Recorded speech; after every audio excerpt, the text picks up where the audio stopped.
Abençoe todos vocês, amados de meu Pai.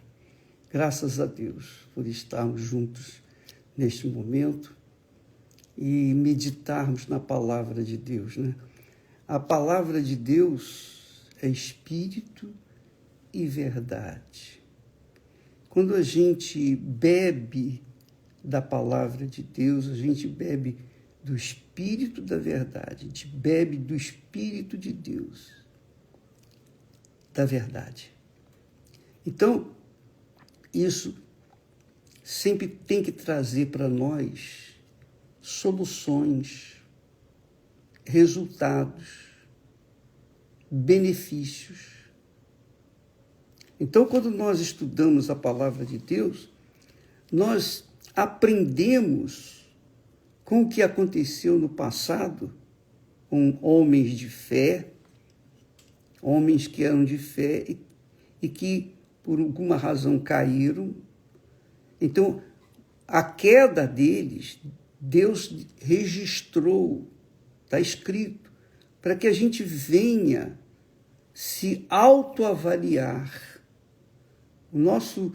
A nossa intenção aqui é levar você a meditar, a pesar, a avaliar, examinar as Escrituras para você ser ajudado, para você ver onde você errou.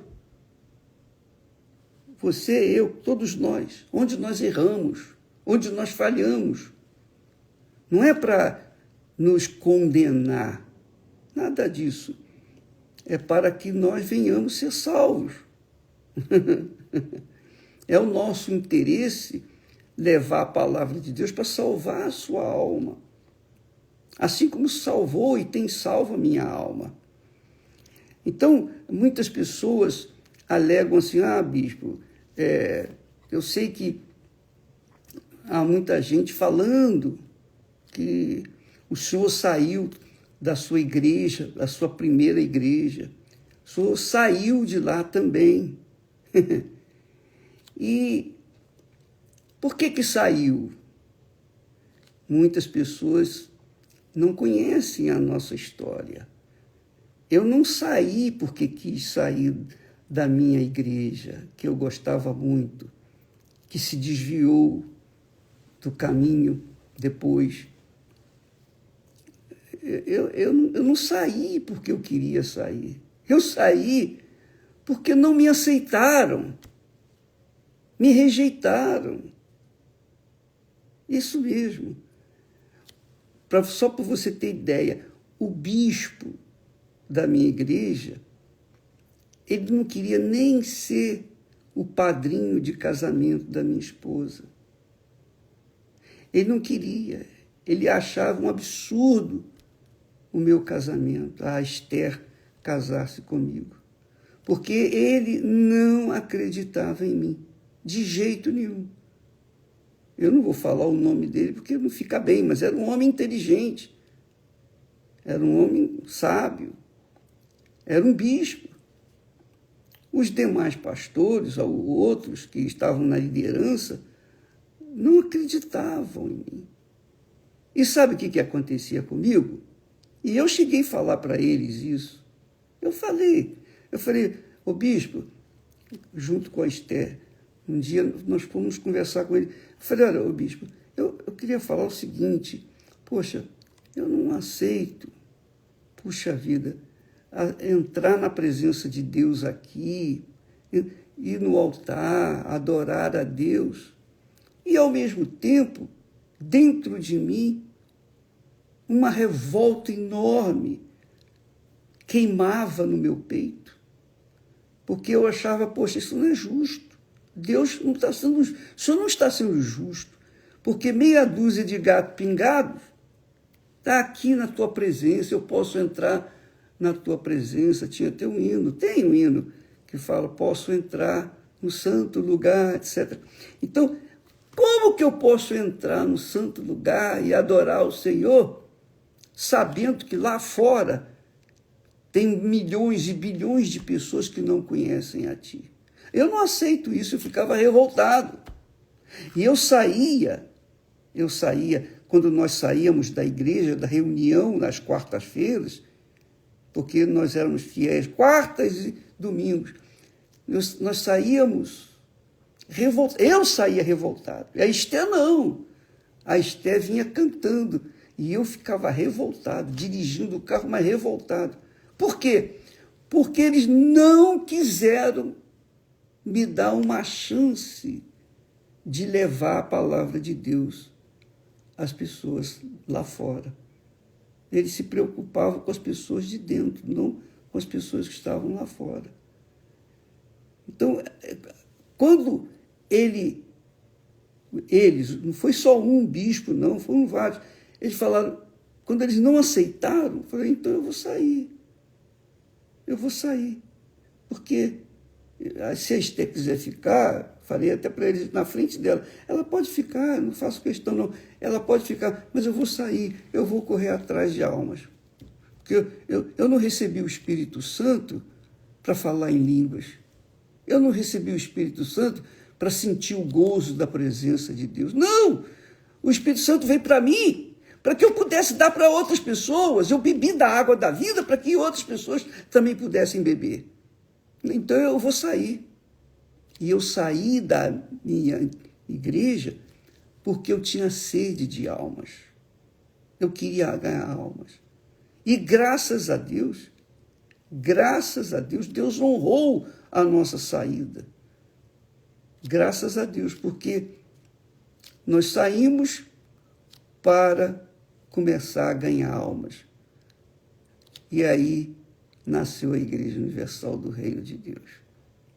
Foi por isso que nós saímos. Eu não saí porque eu estava revoltado com a igreja. Não, é que eles não queriam. Eles disseram na minha cara, na presença da Esté, não, nós não trabalhamos assim. Então, tá bom, bispo, eu vou sair porque tá bom. Graças a Deus, né? E eu estava pensando aqui, meditando, né? No caso do filho pródigo.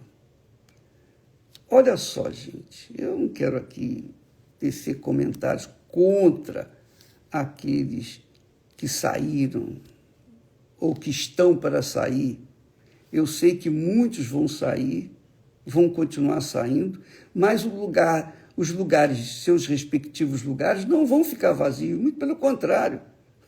2 vão sentar numa só cadeira, de tanta gente que vai ter. Porque, a bem da verdade, minha amiga e meu amigo, se você avaliar direitinho as Sagradas Escrituras, você vai ver que isso aconteceu no passado. Jesus fala, agora eu vou entrar aqui num outro assunto, nós temos falado do filho pródigo, mas eu queria passar para vocês aquilo que Jesus fala sobre os muitos chamados e os poucos escolhidos. Muitos são chamados, mas poucos são os escolhidos. Não seria isso injustiça? Não. Não. Por isso, ele fala sobre a semeadura. Ele fala da parábola do semeador. Diz o texto que Jesus falando lá em Mateus, capítulo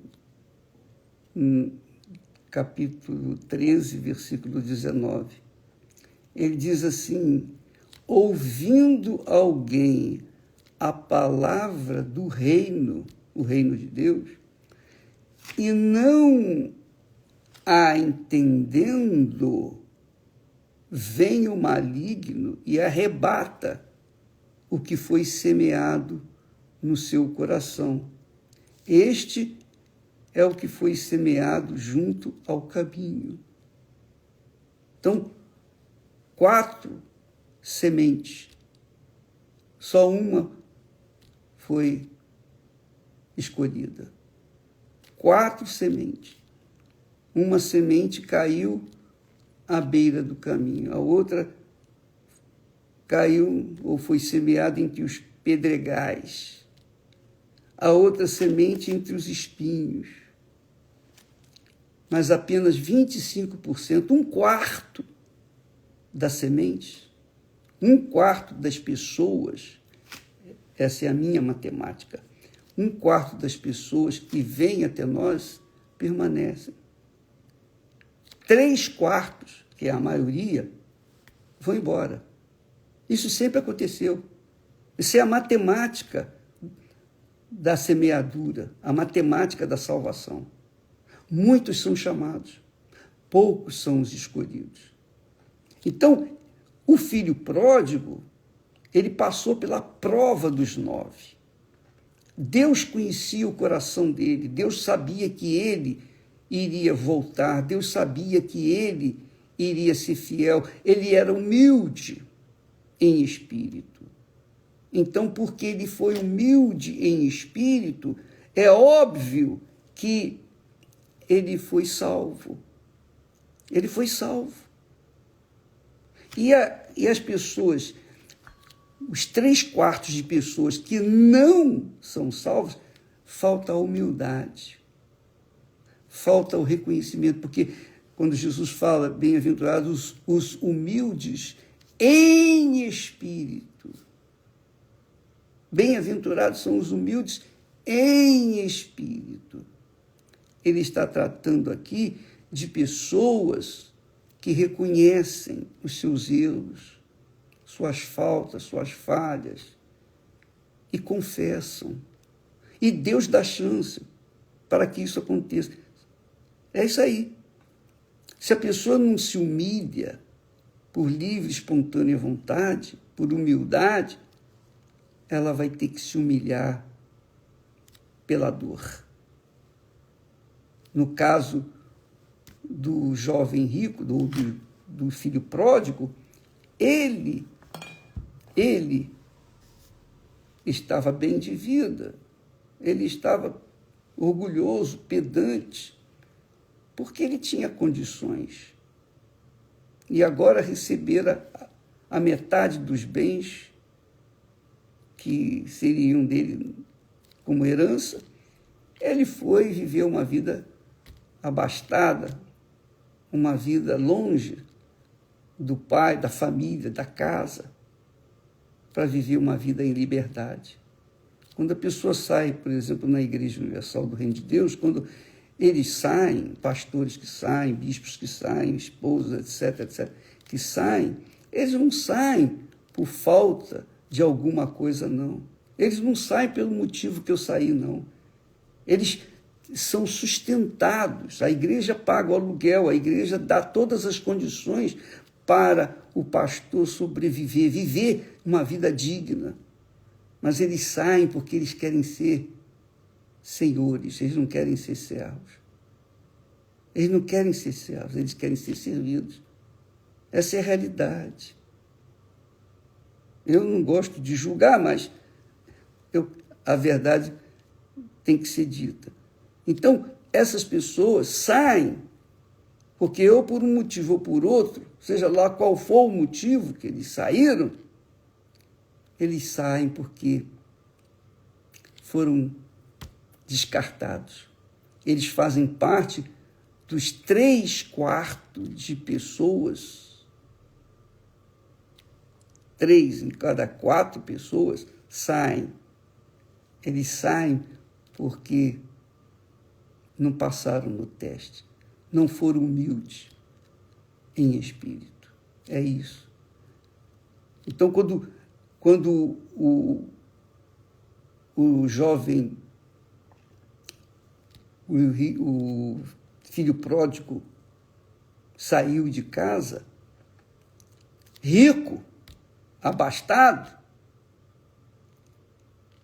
depois ele gastou tudo. Porque tudo que a gente ganha neste mundo fica por aí, perde. Tudo é passageiro. Tudo é passageiro.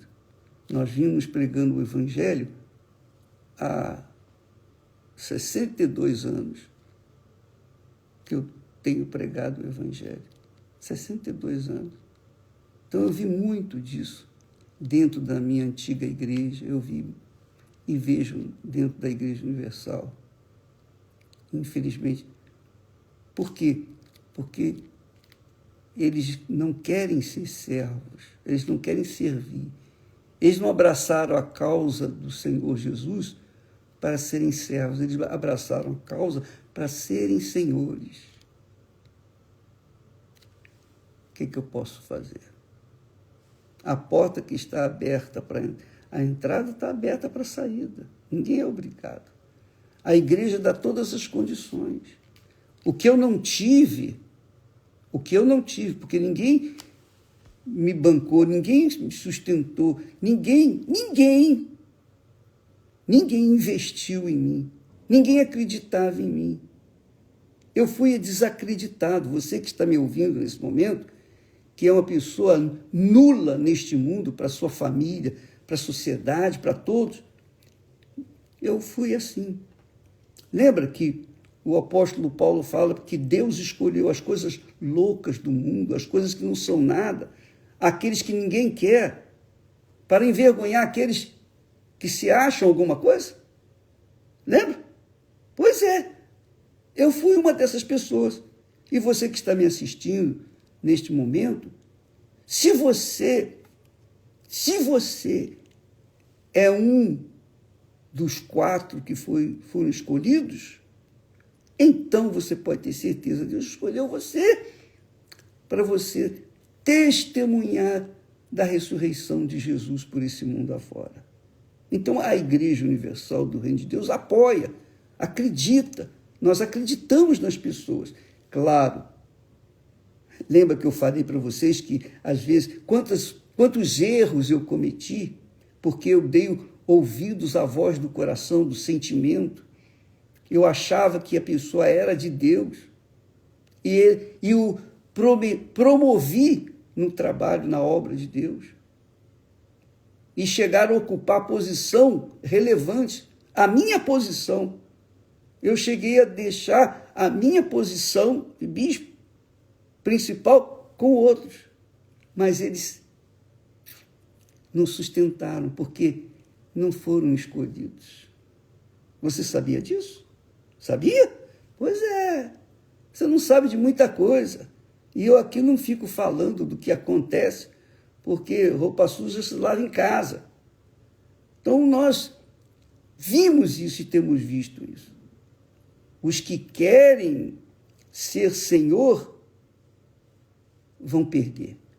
São os 3/4 que 3 em cada 4 pessoas querem ser senhores, não querem ser servos. Apenas 1 em cada 4 quer ser servo, quer servir. Então estes nós investimos pesado, não falta nada para eles ganharem almas, porque eu sei o quanto vale uma alma. O quanto vale uma alma, não tem preço.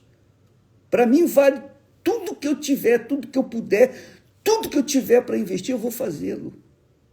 Para que outras pessoas tenham o que Deus me tem dado.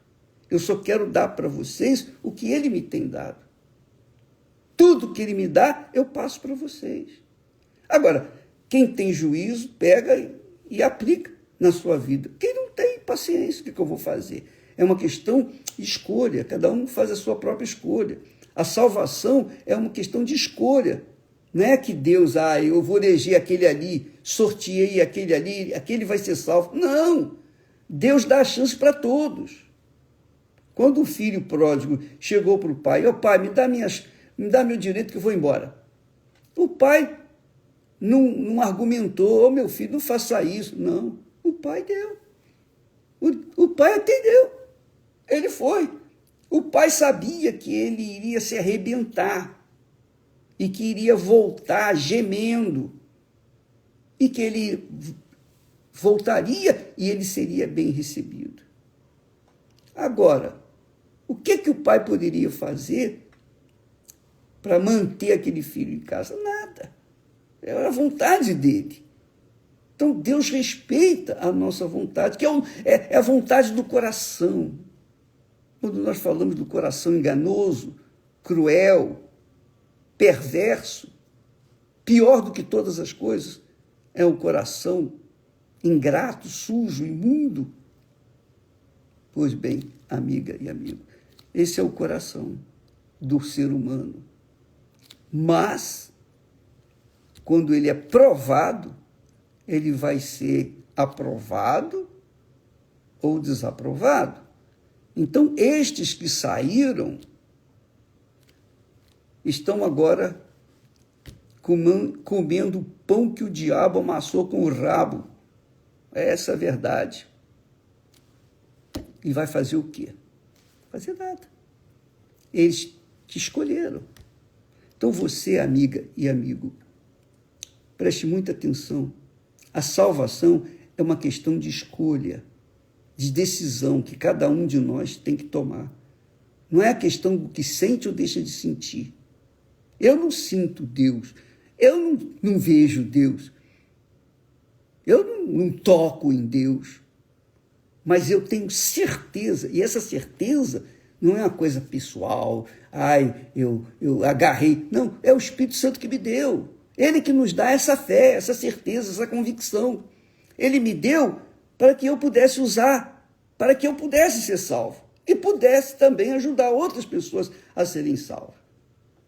Então, Deus teve que levar esse filho pródigo para comer com os porcos, experimentar a vida amarga que é viver longe de casa, longe do Pai.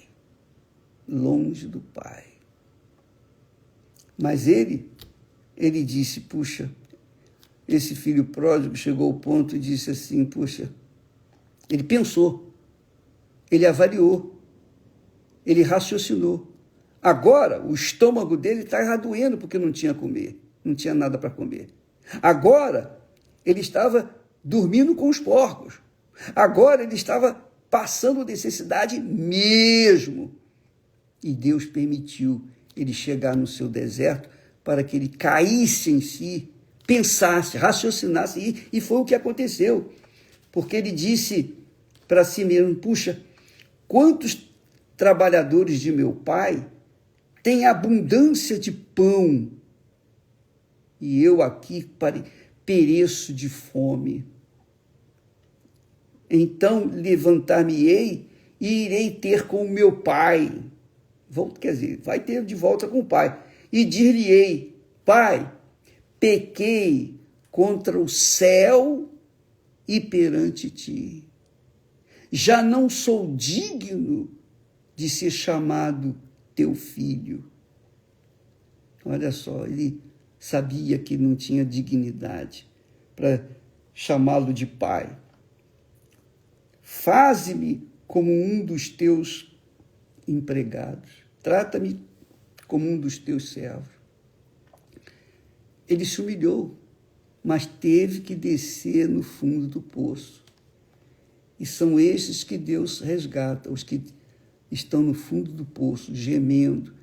Talvez você me assista nesse momento de dentro de uma prisão e ache, poxa, o diabo sopra aqueles pensamentos, não tem mais jeito para você, você vai morrer aqui. O diabo sopra um monte de pensamento, mas não acredite nessas dúvidas, não. Acredite na promessa de Deus.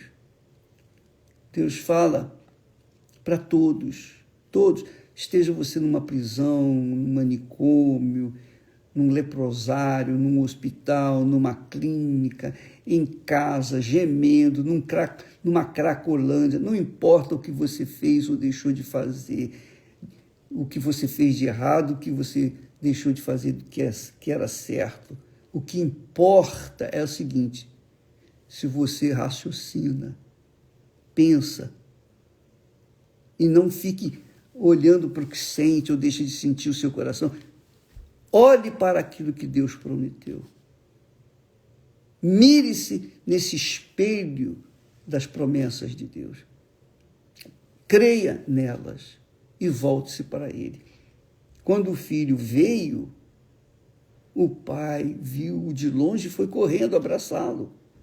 O pai, quando viu o filho vindo, um filho todo fedendo, cheirando mal, etc. Não importa, ele mandou trazer roupa nova, sandálias, colocar um anel que é honra. Enfim, o pai o recebeu com todo o amor, com todo o carinho. Mas ele o recebeu porque ele voltou por livre e espontânea vontade. O filho voltou por livre e espontânea vontade. Ele não foi agarrado, ele não foi trazido à força. Não, ele veio com as suas próprias pernas. As pernas que o levaram a sair de casa foram as mesmas que o trouxeram de volta, porque a cabeça dele pensou, raciocinou.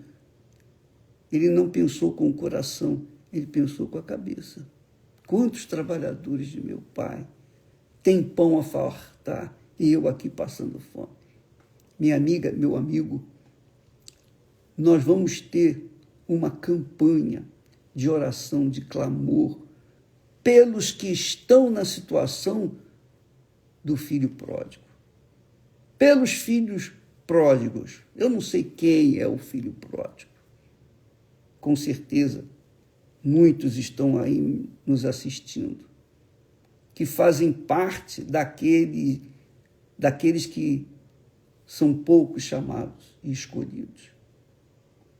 Então, nós vamos lançar a rede, nós vamos lutar, nós vamos orar. No dia 30, o último dia desse mês, dia 30, domingo, último domingo de agosto, nós estaremos unindo a nossa fé, toda a Igreja Universal no Reino de Deus, em todo o mundo, para, quem sabe, a nossa voz, o nosso grito, o nosso clamor chegue àqueles que estão comendo bolotas dos porcos, dormindo com os porcos e querem uma chance